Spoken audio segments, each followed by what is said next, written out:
So the topic we're going to be talking about is how to model your payroll to adapt to business dynamics, right? And this refers specifically to, payroll in a multinational setting. So global payroll is very complex, and within global payroll, there are different models and use cases depending on the organizational structure and the business model of the company. So having this kind of rigid one size fits all approach can be problematic because it can mean that payroll services are not adapted to the dynamics of the business. And if that's the case, what ends up happening is you have a lot of friction between your payroll and between the wider business, right? So what does that mean for payroll? Well, that's what we're going to talk about today. I'm going to hand it over to Max, and you can see we're going to go really deep into this because it's a really rich, really fascinating topic. So, Max, all yours. All right, thanks for the lovely intro, Sam, and thanks everyone for joining.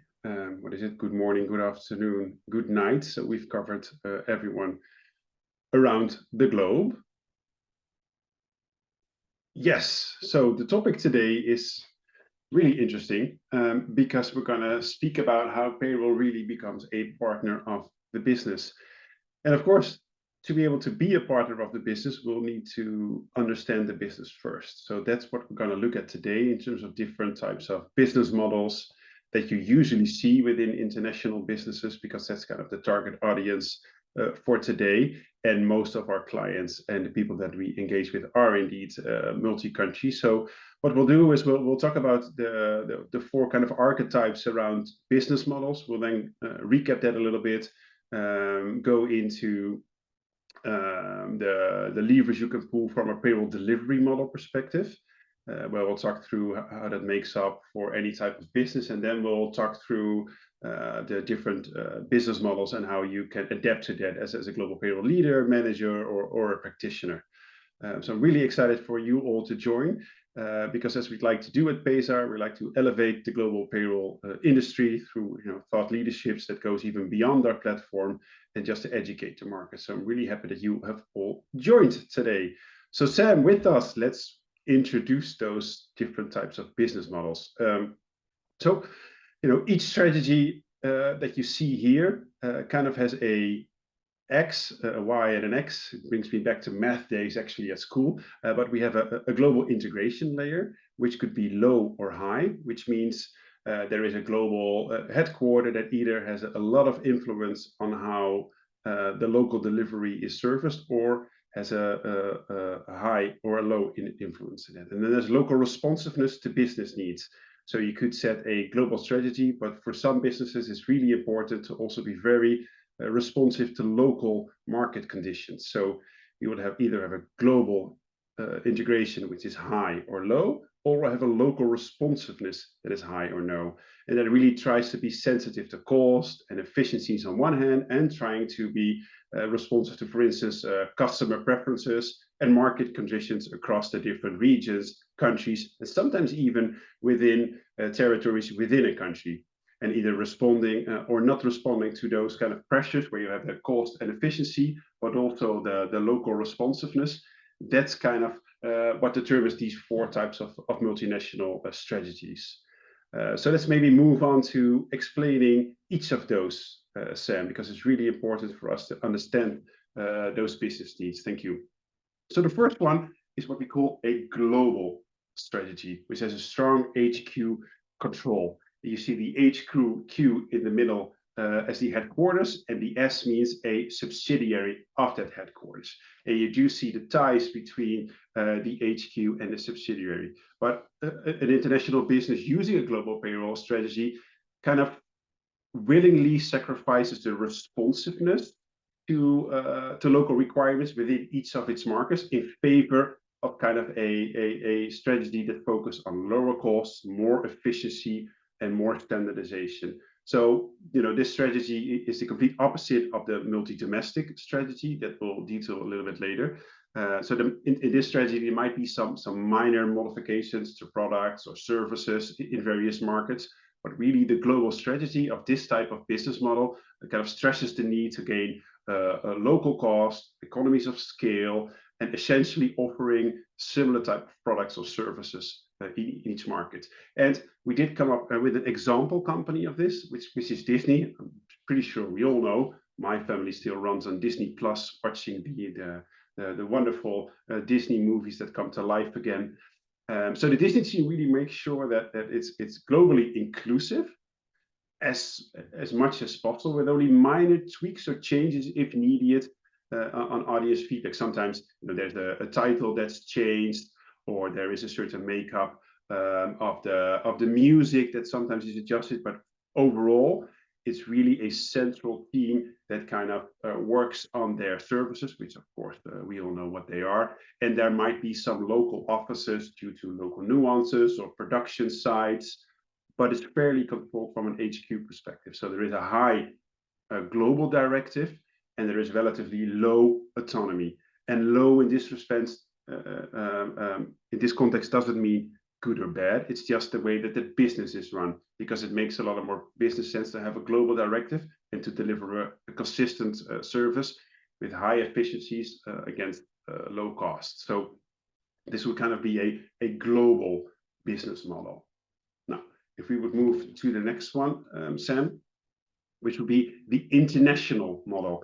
And this is where you would kind of see limited employee populations in countries, and you would see a large population in the HQ. So companies pursuing kind of an international strategy are neither concerned about gaining much of the efficiencies from a local perspective, because there isn't really a fairly large local directive.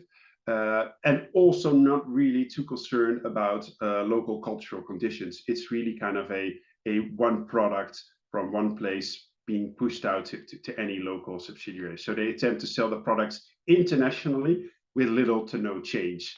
And this example was actually inspired by me traveling the other day and being at Schiphol, because I saw a small boutique Victoria's Secret shop. And I thought, hey, that's kind of interesting, because if you would go into Amsterdam, in my country, or in Rotterdam, or in another country, you won't typically see a lot of large Victoria's Secret stores. So although it's a global brand and it's been there for a number of years, and it does have manufacturers around the world, but Victoria's Secret really relies on export and the export model, and opening stores in very small, very targeted locations like airports or points of entry with kind of no changes in size or styles, because they are, their business model is that you would kind of have a one size fits all type of approach, where the product is the product, and we need to make sure they're delivered internationally, and not so much to their own distribution or retail chain, but maybe through partners, maybe through e-commerce, but not necessarily through retail. So you would, from population size, also see a fairly chunky HQ and a big presence, of course, in the US, because there you have lots of retail stores. But if you would look at their international strategy, you might see some flagship stores in countries, but for the rest, it's really low boutique shops where they get a lot of traffic, like in an airport, to build the brand, to make sure that people who are traveling can still, bring the goods home. But you would see a fairly low global directive being pushed out to the local offices, and there's less local autonomy or product differentiation. So that's the second model. We went through global, international. We'll now go to, I think, transnational. Yes, correct. All right. Thanks, Sam. You're such a good driver, Sam. So a business with a transnational strategy seeks to kind of build a middle ground between a high global directive. So there's a lot of different standards and policies and procedures in place from the HQ, and there's also a high level of brand awareness through the HQ.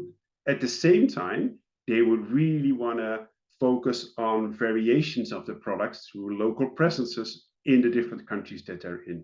Now, there is a local control, yet it's integrated with the HQ. This is also one of the fairly most complex models, because this is, and for the people on the call, you might notice this, there is a big global need. Well, there's also a lot of local autonomy. So this is where you find yourself in a squeeze of how to balance global and local. And as you've seen by now, the prime example is the big yellow, or is it currently green? I don't remember, the M, right? McDonald's. Who doesn't know McDonald's? You go to McDonald's and you feel like it's the same everywhere. Yet they adopted the menu and the prices to any local markets. Again, if you would go to the Netherlands, you would find the Mac Croquette, which is, if anybody's been to the Netherlands, a croquette is a big bitterball. So they do have a local variation. Whereas if you would choose the Big Mac, it would be the same everywhere. And I also have a little personal history because I also flipped burgers in my hometown in McDonald's for a couple of months. And the directive, I can tell you, was to the number of onions that should be on the Big Mac. And it was weighted as someone sitting next to you to see actually weight what you were doing. So there was a high global directive, yet on the menu, there was local autonomy. And you also do see a big kind of HQ presence, but in terms of employee population, it's not that traditional curve where you would have kind of an HQ with high population that would flow down. It would kind of be more gradually because there's a lot of regional hubs, there's even country hubs in there. So the transnational model is also what you kind of see companies move into in terms of a business model. Yet it's fairly complex to accomplish. Therefore, you typically see companies that have grown over the year. They are skilled and big enough to implement such a model because everybody wants a global directive, global efficiencies, yet responding to local markets, but it's proven to be very difficult. So that's a transnational model. We now have global, international, and transnational, which moves us to multi-domestic, which has a strong local autonomy and a fairly low global directive. And a company that uses a multi-domestic strategy doesn't really focus on cost efficiencies at a global scale, but they emphasize the responsiveness to local requirements within each of its markets. For instance, Nestle is an example here, but there's also an example is Netflix, for instance, right? There's a lot of different shows within a level of different markets, and it gives a lot of high autonomy to local markets. So there isn't a big push from an HQ to say 90% of the offering, if you would open Netflix in the US, in China, in the Netherlands, that it would be the same. However, the platform, the look and feel would be the same, but the menu, so to speak, of what you could watch is different. Now, the example here, Nestle, of course, a big brand, a collective of brands, actually, Gerber, Piranha, Perrier, Häagen-Dazs, and everything that's not mentioned here is kind of a great example, of a portfolio of more than 2,000 companies in the food and beverage space under one umbrella, and they sell in over 186 countries. So they need to be very, very locally autonomous to be able to curate, the brands and the products to any local needs. So where there is a relatively low global directive, you would also see that you would find a more matrix organization where in the payroll space, for instance, there might be an overall responsible person, a head of global payroll in an HQ, but they would not necessarily have the people reporting into them because more of a matrix type of organization because the global directive is fairly low. Therefore, there's only a set of standards that they would impose into the local markets just to make sure that they adhere to any reporting requirements because most likely they're a listed company. There are certain standards to be adhered to, but for the rest, they understand to be successful, they need a high level of local autonomy. All right, thanks, Sam. So to recap, we have 4 different business models that we've defined, and actually not me or Payzaar, this is a very common used business model in any international business school you would go to, would be global, which has a high global directive and low local autonomy. International would be a low global directive and low local autonomy, so it's kind of loose. And there you have a transnational model where you have a high global directive and high local autonomy, which is proven to be the most complex model to actually operationalize, also from a payroll perspective. We'll look at that a little bit later. And then there's the multi-domestic model with a low global directive and a high local autonomy. I'd actually like to jump in here for a second. I have a question about this, which is Sure. As it relates to payroll, are there any other models that are relevant in this kind of scenario, right? So are there other models that people should be thinking about in terms of, multinational businesses, specifically in relation to payroll? Because obviously there are an infinity of potential business models for companies. Yeah, thanks, Sam. So generally speaking, you would be able to map your own company within those 4 business models. I think they've been around for many, many years, and you'll be able to map it into the business model. There will, of course, be nuances, and there might be blends. You might go into a 3 scale where you have low, medium, high. But generally speaking, if you think of the way that you operate your payroll or your business operates, that you'll see that there's a high global directive to say you always need to integrate with our HCM, right? There is one global chart of accounts, just to make it very practical. There's one global financial ERP to report into, which you would typically see with high global directive business models. There would be stringent rules around how you get into that. Whereas with the low global directive, you might just consolidate everything on a reporting and P&L level, and you would provide a set of standards that the local business needs to operate against, because you need to provide a certain level of assurance to your stakeholders, your shareholders, and just your employees. But for the rest, how you then execute on those might have a local autonomy. So I think to your question, Sam, I'm not sure if I answered your question, but I think I did, is yes, you'll be able to map into these modules. Will there be exceptions? Yes, on a detailed level, but generally speaking, you'll be able to map that into these. And then maybe that begs the question, why does it even matter? Well, that might be a cliffhanger for the next slide. So. Yeah, actually, that does answer my question. So okay, cool. Good.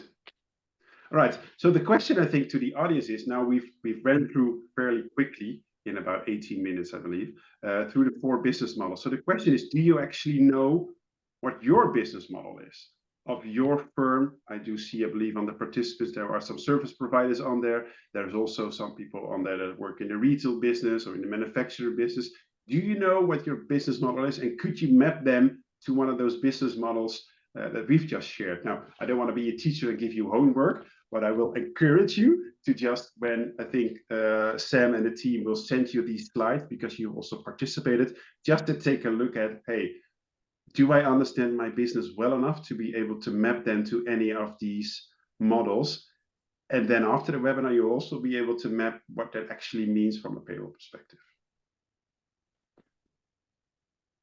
Right, so this is actually an idea that I was inspired by when I was in a conference. I think it was in Long Beach, no, not Long Beach, Washington, but the then still called American Payroll Association conference, now called the Payroll Org, where I joined a session around payroll strategies, because that's in essence what we're talking about business models and how to align the payroll models. Now, all the payroll people that I speak to, including our wonderful event in Amsterdam last week, don't always have the time, or don't take the time out of their busy schedules to be able to look strategically or even tactically around, how do I map my payroll models, my payroll delivery towards those business models.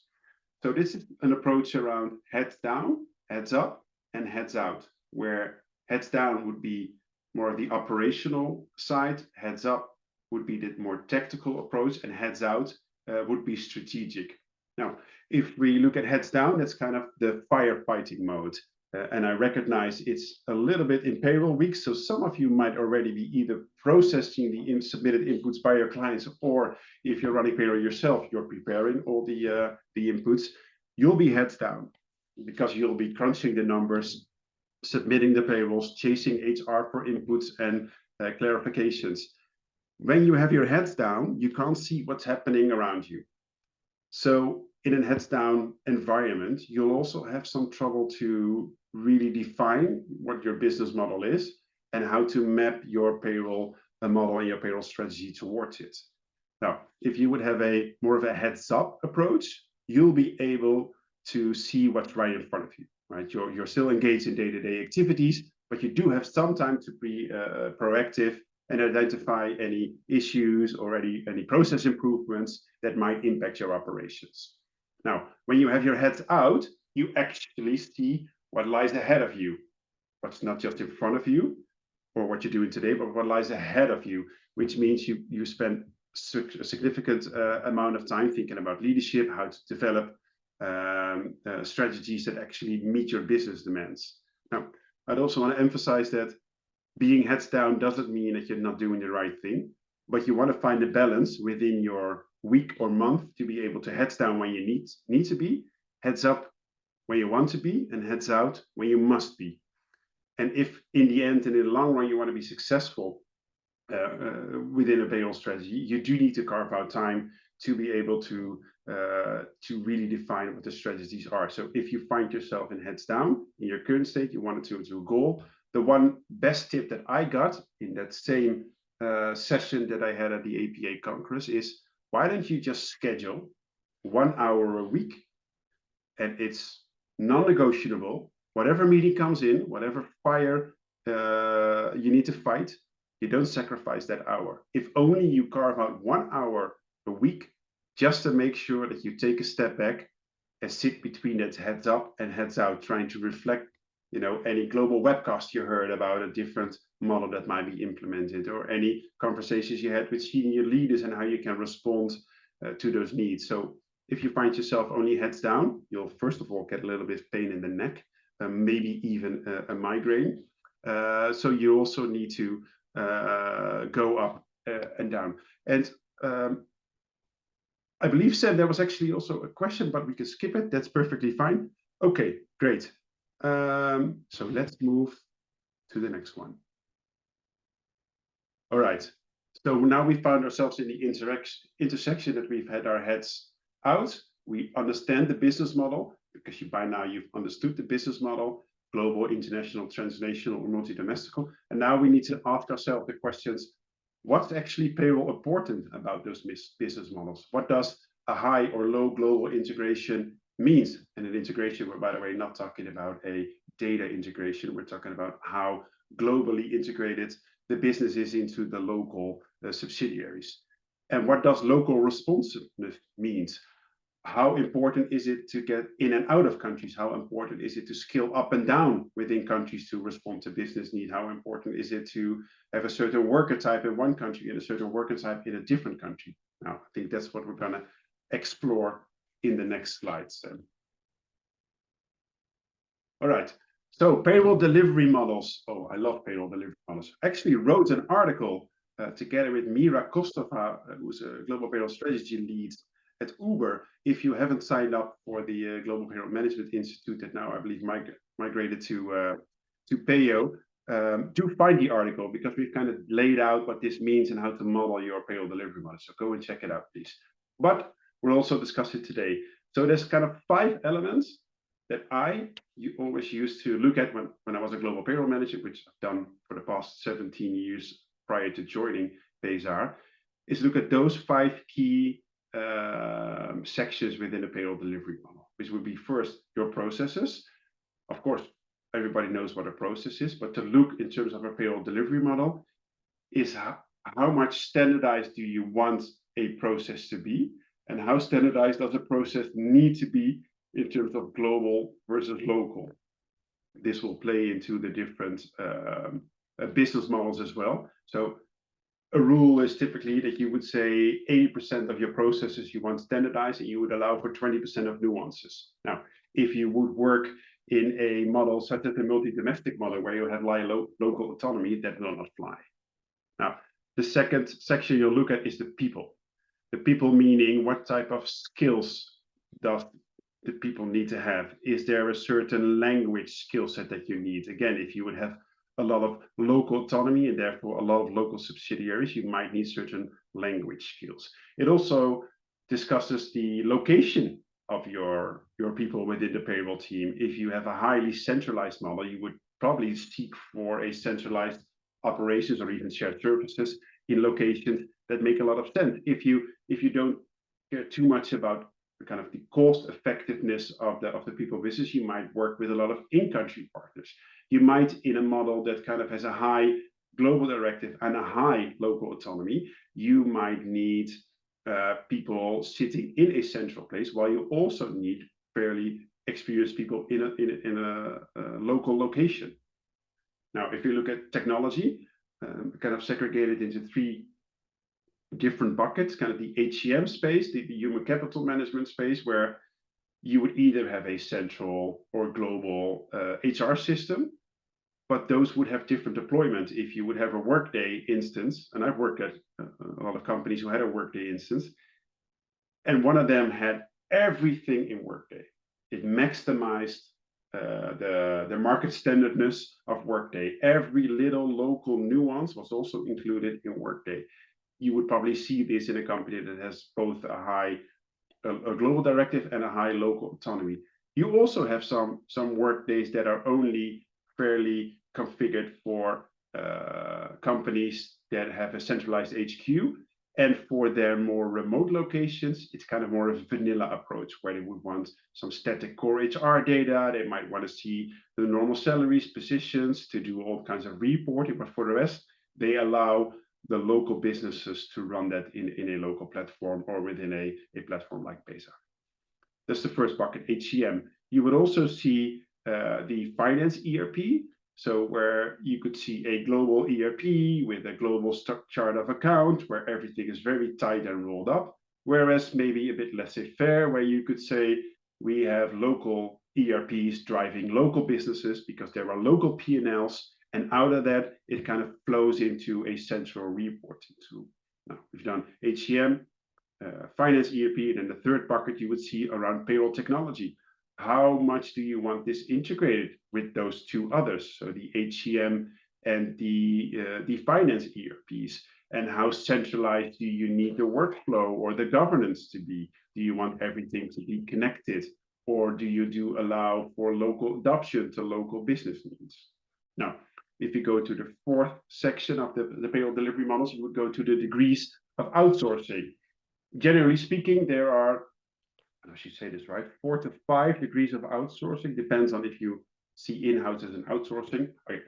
So speaking of outsourcing, you generally have 3. You have a business process outsourcing, which you would typically see for more remote, low volume populations, where you do not just need a payslip produced, you need some advice around HR compliance, drafting employment contracts, reviewing, hopefully not, but it does happen, severance agreements. You might need advice around a new benefits that's implemented to map that in terms of taxability. You might need help in answering employee queries because you just don't know enough of the local payrolls. You might need them to even respond to employee queries directly. That's kind of a BPO model, where you would have a managed service model where you know a little bit more around the country, you're well reversed into the local rules and regulations to a point that you can review it, that you can ensure compliance. So you might need just a payroll provider within a certain country or a cluster of countries that you have a good relationship with, you submit all the changes, whatever you would need, you would run the processes, you'll be able to validate that, they assure compliance, but that's about it. To the other end of the spectrum, where you might need a processing service in terms of outsourcing, which could mean you just license a local payroll software locally, a best of breed software, and you run that to run payroll in-house. Now, a variation of that in-house and payroll software is that you either also maintain the payroll software yourself. So that means you actually do the updates to the system. You make sure that all the tax rules and regulations are included in the system. So you basically take the system and also take the management of that system. Whereas more of a processing service type, you would actually just procure a compliant payroll engine that's kept up to date for you, that you submit tickets when you have a new pay code, and the system is maintained in such a way that there's an administrator, but you'll be able to run the payroll process yourself. And we'll see how important that is, mapping it to the different business models. Now, that kind of relates to the fifth section, so the vendor strategy, where you could have I want a global vendor strategy that I personally do not believe in, because the only one size fits all is hybrid. There isn't really one provider in the world that provides both the tech and the services that you need. Because of degrees of outsourcing, there isn't a vendor that provides the processing service in the way that you want, the business process outsourcing in the way that you want, the managed service in the way that you want within one vendor. So within your vendor strategy, you'll be able to map kind of the degrees of outsourcing, the level of integrations you need from technology in terms of HCM and global ERP, you would also manage that against the people. You know, the less reversed you are in a local business, the more outsourcing levels of outsourcing you need, the less people you need in the country. And in terms of processes, you know, if you are a fairly complex organization and you would go to a vendor that only works within one model and one kind of best practice that they adopt, you'll find yourself in a squeeze to not being able to respond to local business needs because you've chosen a global vendor strategy that fits into one global model and that prevents you from responding to any local business needs. All right, Sam. Thank you. Okay, so this is exciting. We're now gonna map the business models to those 5 sections or levers you can pull within the business model, within the payroll delivery model. So we'll start with the global model. This has a very strong HQ control. So it has a high global directive and there's low local autonomy. And I think the example was Disney. So if we then look at how processes, people, technology, degrees of outsourcing, and vendor strategy map, you would have, in terms of processes, a fairly globalized control. And maybe out of that 80% that I initially mentioned, you might have 95% of standard processes, because that's also the way that your business model works, because there's a very strong HQ with high employee populations within that HQ environment, which could be in one country. There might be 1 or 2 secondary countries with relatively high populations, but your curve in terms of employee population and number of countries would be a little bit steep. And that has an impact on the way that you design your processes, because you cannot accommodate all kinds of local nuances to be as cost effective as you want to be and to be as efficient as you want to be as a global directive. And in terms of people, that would most likely mean that you need to hire and attract talent at a certain HQ location, because you will likely manage the payroll process of those local subsidiaries, which will have relatively small number of employees within that central location. Now, you might look at that central location as from a time zone perspective, you might go into different regions as well, but that's something where you would need to solve the people piece within the HQ. And since you have such a strong global directive, pretty sure that you will have one source of truth, both from the HCM side and from the global ERP side. So there will just be one chart of account. There will be no local nuances. Everything needs to go through one global HCM. Therefore, that also has an impact in the way you kind of look at your degrees of outsourcing. Because if this is your business model, you will most likely operate within a in-house model in your HQ environment. And you will likely also want to integrate that within your HCM. In your local subsidiaries that will have relatively low volumes, you will most likely need either a managed service approach or you will need a business process outsourcing approach. Because you cannot ask of someone, unless you're called Tim Kelsey, to know all the legislations of all the countries around the globe. So you'll need a partner to actually guide you through that process. And you might take a regional approach, but your levels of degrees of outsourcing are managed service to BPO. Now, in the vendor strategy I already mentioned, I think you would likely go for an integrated solution in your domestic HQ market if that exists, or you would go with a local best of breed software if, for instance, you're operating in a Workday or SuccessFactors Employee Central or whatever system you might use. You want to look at integrating that. For the smaller countries, you most likely go to a regional approach in terms of payroll providers. But then again, you would still want a certain level of global control, set of standards. You would need to operate the similar set of controls because you might be a listed company. So there are still certain criteria from a vendor perspective that they would need to adhere to in terms of an ISAE statement or the controls that they operate locally. So that was also the additional scenario that I gave here, is that you will likely have one HCM, and that has an impact into a process of people, technology, in terms of a centralized platform, like for instance Payzaar, where you would connect to, but also towards the finance ERP. It will have an impact on degrees of outsourcing and also on your vendor strategy. All right, I'll take a sip of water, Sam. That will bring you to the next one. All right, so the international strategy. I think we had the example of Victoria's Secret. So you would have limited populations, maybe even expats within certain local locations, and it's just a very large HQ. However, there is still a nuance towards the prior scenario, the global, because what you typically see with these businesses is, although they do not differentiate their product to local nuances, they do need to be very agile in terms of moving into new markets or not.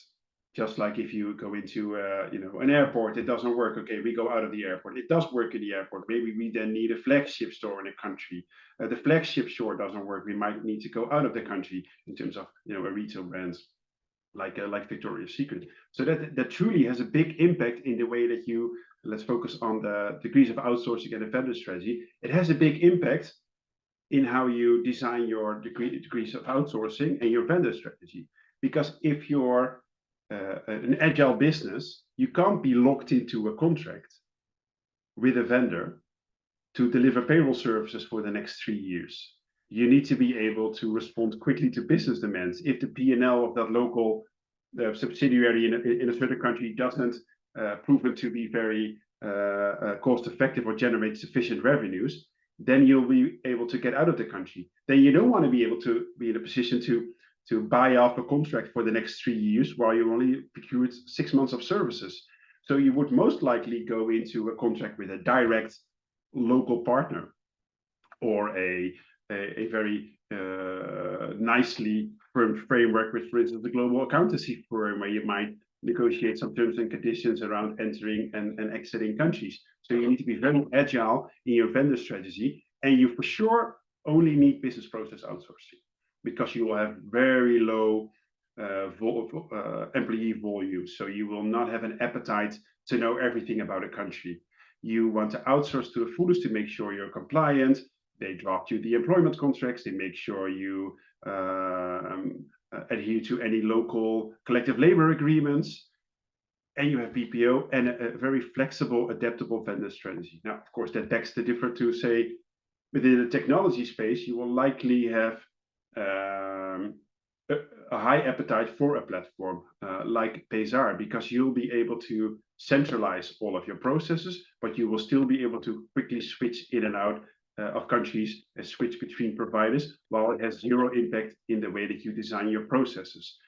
So that brings us to processes. The process needs to be kind of as market standard and as standard as possible to quickly deploy into local markets.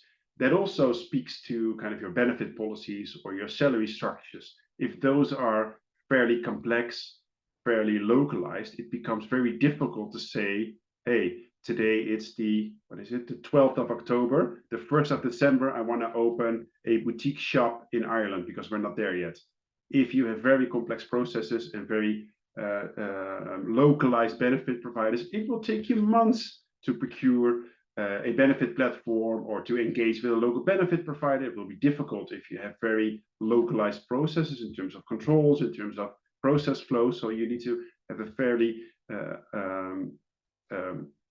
standardized way of doing your process. In terms of people, you're not going to hire new payroll professionals in each market that you going to go into. So you need to make sure that you have the right people in your central location to be able to adapt to those needs. So that's kind of the international strategy with limited employee populations in country. And there isn't really a global directive in terms of products. And there also isn't really a global directive of how to run payroll. So you'll be able to quickly go in and out of countries. All right, Sam, was the international model. Now, this is I think I also mentioned that this would be the most complex model to go into. Yet, based on my research that I did, this is where most of the companies want to go to, because you'll have a high global directive, you're very cost effective, you're very efficient in your operations, you really control your brand. Still, you'll be able to adapt to all the local business needs and tailor your services or products, whether it's B2B, whether it's B2C, you'll be able to adapt that to the local business needs. It's almost like the holy grail of business models. But it is fairly complex. McDonald's have done it, but they've taken their number of years to be able to get there. Now, what does this mean? Is that there is a large and big directive around global HQ. So they will have set processes for everything, and everything will be locked. There will be reviews of different layers. There will be process maps mapped out everywhere. There will be fairly complex local policies, because while there is a global directive to be cost efficient, you still need to attract and retain the right talent within those local markets. And if you would look at the employee volumes, it won't kind of be this steep curve. It would be more like a gradual curve, because you will have, of course, high in HQ, but you will still have fairly chunky employee populations across those different subsidiaries. Which means, from a people perspective, relative to the first two models we discussed, so the global and I think it was the international model, is where you would kind of have a centralized payroll team, maybe one or two remote folks to be able to identify the needs of time zones, but still work within a centralized model. This would kind of be the opposite.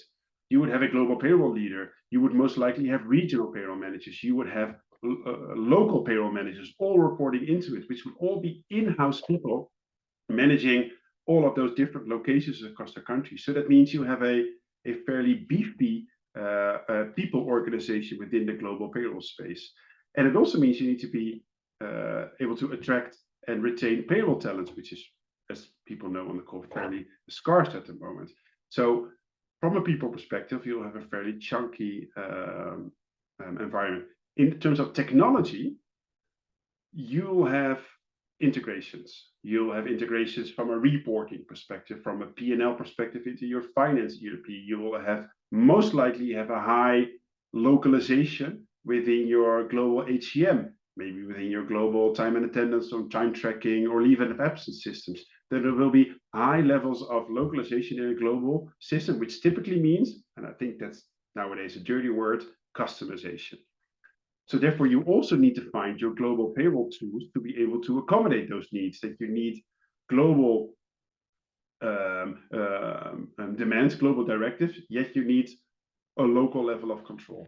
And from a technology perspective as well, moving into the degrees of outsourcing, you will have much more payrolls that will likely run in-house, because there's economies of scale. You'll be able to meet local business demands. Maybe you are a company that has 10 different or 15 different factories around the world with different local time and attendance needs. You might need to have people on the ground actually partnering with HR to deliver on an employee experience. So you would need a kind of best of breed local payroll engine to meet those demands. And you might have a long tail of countries where you deliver services, where you might need more of a managed service / BPO type of service. And if you look at the transnational model, or like McDonald's or other companies that do that, I believe Harley-Davidson is also one of them, you would also have likely shared service centers. So in terms of a vendor strategy, typically a shared service center is organized either globally as a global business service, but what you see more often is that you would have regionalized services. Therefore, it also makes sense to have a vendor strategy that aligns with that regional service. Yet you need the vendor to also work within a global payroll model. So while this is a model that's responds to local business needs, there's also a level of, how shall I put this?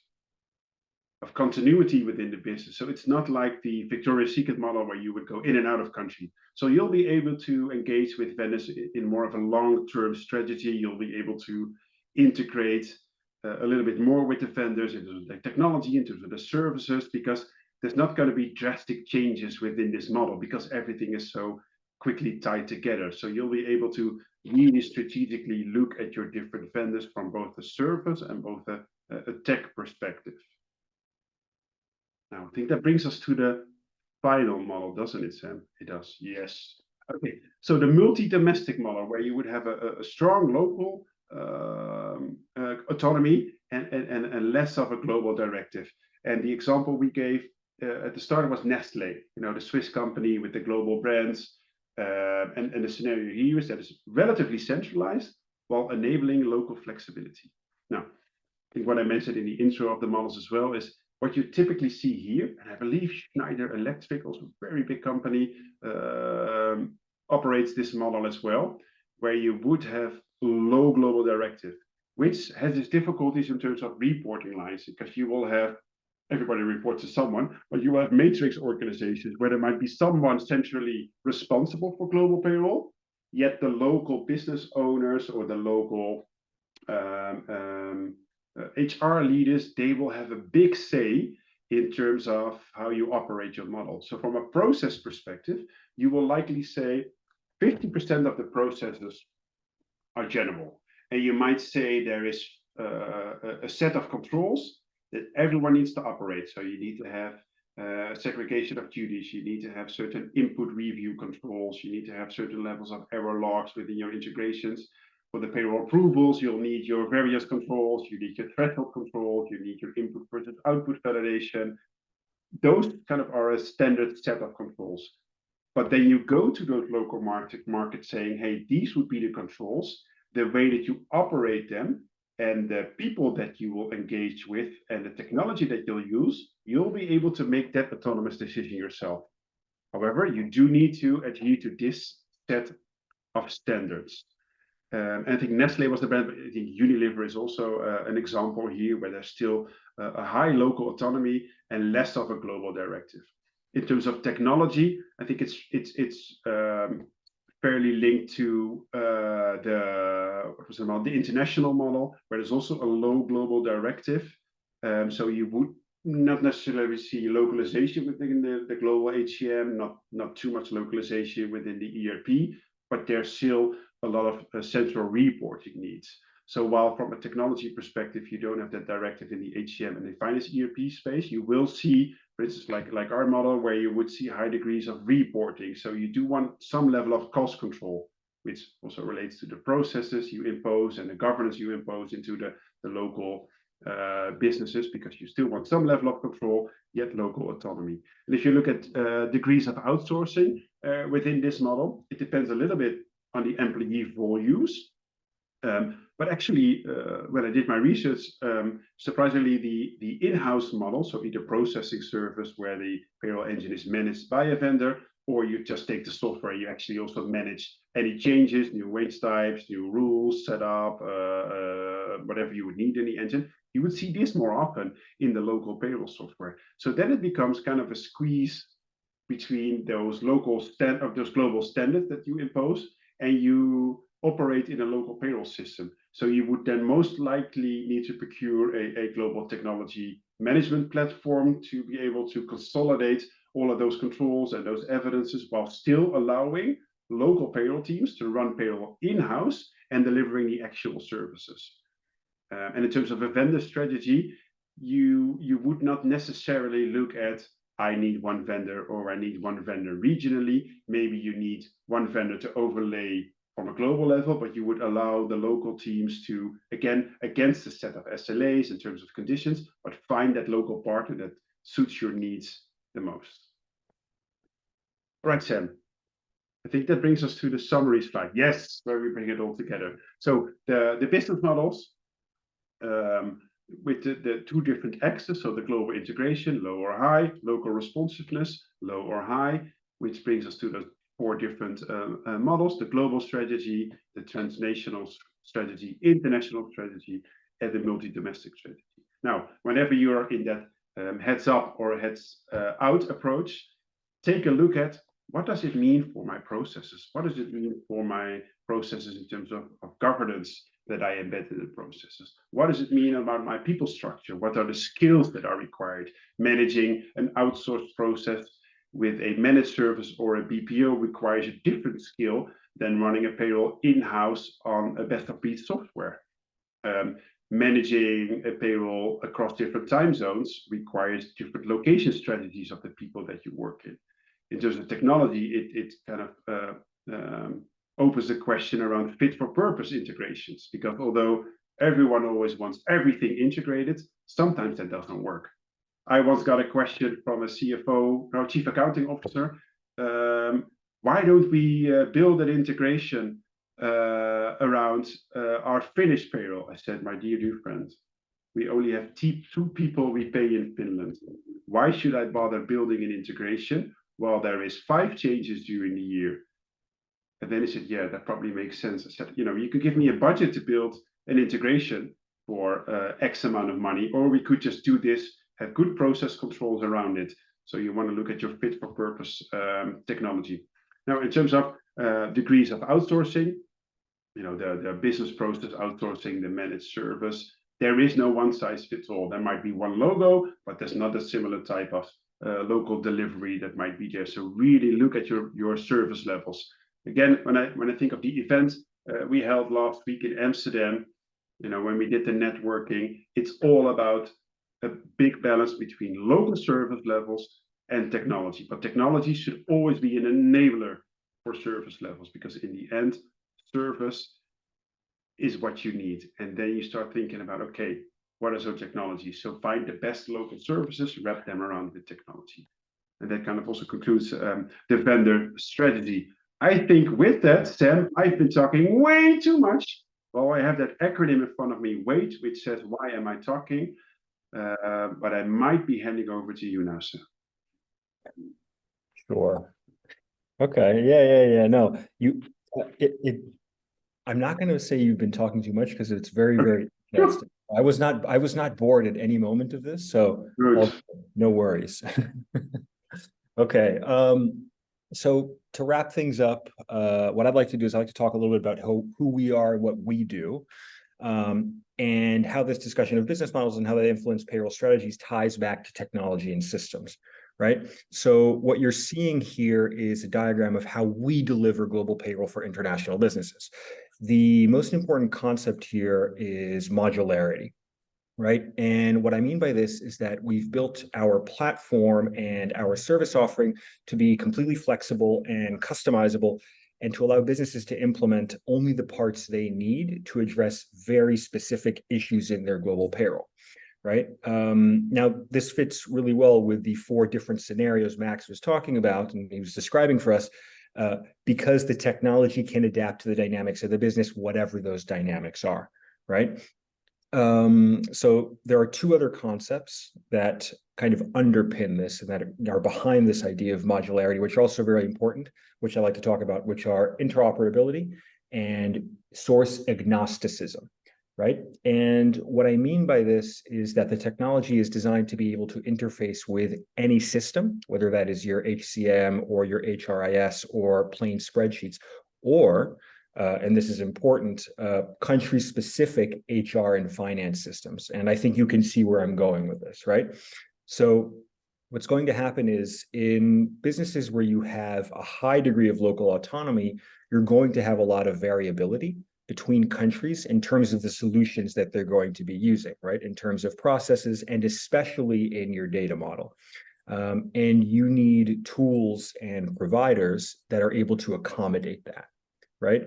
In these kinds of scenarios, you're going to want to take a very surgical approach to making payroll change, and a one-size-fits-all model is not going to cut it. It's not going to work for you, right? And what about the opposite end of the spectrum, right? So where the business is very top-down and you have very strong central control and you have very little local autonomy and variability, right?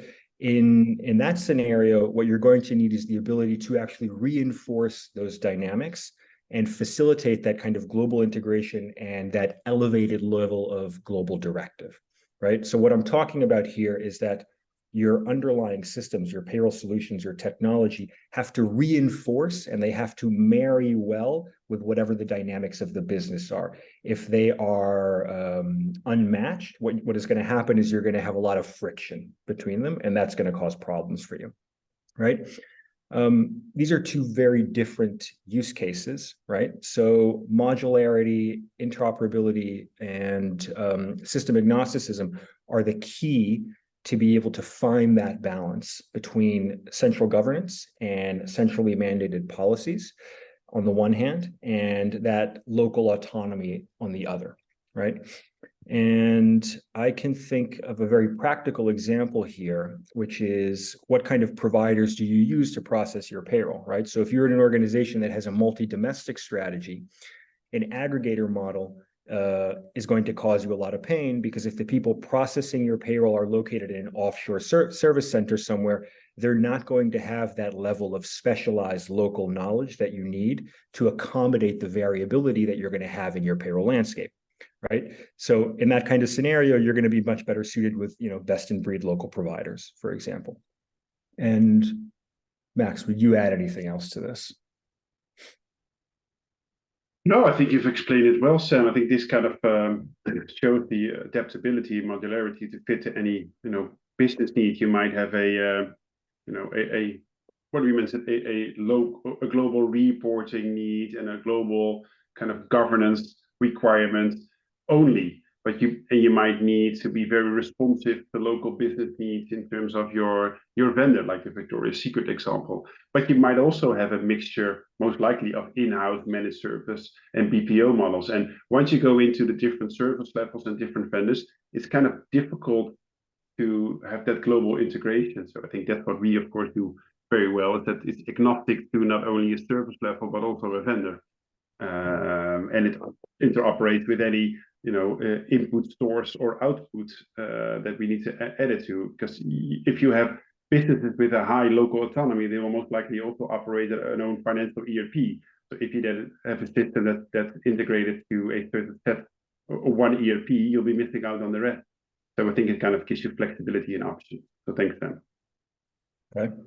So we've been talking quite a bit for a while now. I'm also conscious of time.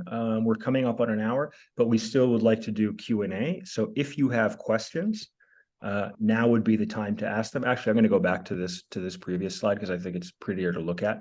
But yeah, if you have any questions, you can pop them in the chat. You can pop them in the Q&A tab. We'll try to answer them now.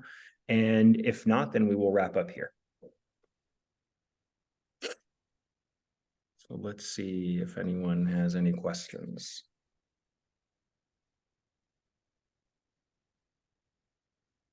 Well, if not, Sam, then I think I just encourage everyone to put that hour in the week in your calendar to be heads out, and not just for this, but just to take a step back and see what could I improve the short and the long term without me being only heads down. Mm-hmm. Yeah. Okay. I don't see any questions coming in. So then, yeah, what we're going to do is we're going to wrap up here. I would like to thank you all for joining us today in this session. I hope you found it interesting. I hope you found it informative and educational. I've certainly learned a lot from it. It's a very rich, very complex topic. And yeah, as I said at the beginning, the webinar will be uploaded to our YouTube channel. So if you want to rewatch it or share it with anyone on your team, your colleagues, your boss, whoever it is, you'll have the content available to you. We will also share the deck with you. We'll send it to you by email next week or on Monday. And yeah, so we'll leave it here. Thank you for joining us. See you around. Take care. Thanks, everyone. Oh, wait. Oh, okay.